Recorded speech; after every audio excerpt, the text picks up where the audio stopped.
আসসালামু আলাইকুম football fans. আমাদের চ্যানেলের আরও একটি নতুন ভিডিওতে আপনাদের সবাইকে স্বাগতম। সর্বশেষ গত মার্চ মাসের ফিফা উইন্ডোতে দুইটি প্রীতি ম্যাচ খেলতে মাঠে নেমেছিল 5বারের বিশ্ব চ্যাম্পিয়ন ব্রাজিল। সেখানে নিজেদের সর্বশেষ ম্যাচটিতে ক্রোয়েশিয়ার বিপক্ষে মাঠে নামে ব্রাজিল। সেই ম্যাচটিতে অবশ্য যুক্তরাষ্ট্রের ক্যাম্পেইন ওয়ার্ল্ড স্টেডিয়ামে ক্রোয়েশিয়াকে 3-1 গোলে হারিয়ে মাঠ ছাড়ে আলবিসেলেস্তারা। মূলত ক্রোয়েশিয়ার সঙ্গে ম্যাচটির পর থেকে এখন পর্যন্ত আর কোনো ম্যাচ খেলতে মাঠে নামেনি আলবিসেলেস্তারা। তবে এবার 2026 বিশ্বকাপের আগে দুইটি প্রীতি ম্যাচ খেলতে মাঠে নামছে কোর্স কার্লো অঞ্চলের তীর শিষ্যরা। আজকের এই ভিডিওতে আলোচনা করব ব্রাজিলের পরবর্তী ম্যাচ দুইটি কাদের বিপক্ষে এবং ম্যাচ দুইটি কবে কোথায় কখন অনুষ্ঠিত হবে তা নিয়ে।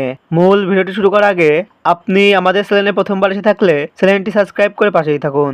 2026 বিশ্বকাপ মিশনে নামার আগে দুইটি প্রীতি ম্যাচ খেলবে ব্রাজিল, যেখানে নিজেদের প্রথম ম্যাচটিতে পানামার বিপক্ষে মাঠে নামবে ব্রাজিল, যেখানে বর্তমান ফিফা র্যাঙ্কিংয়ে 1761 রেটিং নিয়ে র্যাঙ্কিংয়ের 6 নম্বরে অবস্থান করছে ব্রাজিল।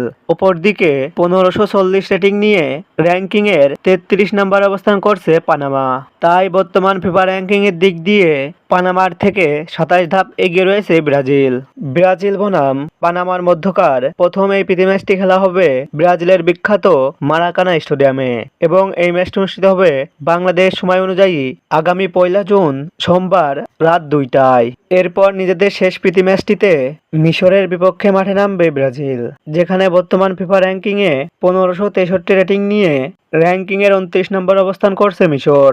তাই বর্তমান ফিফা র্যাঙ্কিংয়ের দিক দিয়ে মিশরের থেকে 23 ধাপ এগিয়ে রয়েছে ব্রাজিল। ব্রাজিল বনাম মিশরের মধ্যকার এই প্রীতি ম্যাচটি খেলা হবে ব্রাজিলের স্তাদিও ন্যাশনাল মানে স্টেডিয়ামে এবং এই ম্যাচটি অনুষ্ঠিত হবে বাংলাদেশ সময় অনুযায়ী আগামী 7 জুন রবিবার রাত 4টায়। মূলত এই দুই ম্যাচ শেষেই 2026 বিশ্বকাপে অংশ নিতে দেশ ছাড়বে ব্রাজিল। ফুটবলের সকল নিউজ ও আপডেট পেতে আমাদের চ্যানেলটি সাবস্ক্রাইব করে পাশেই থাকুন। ধন্যবাদ।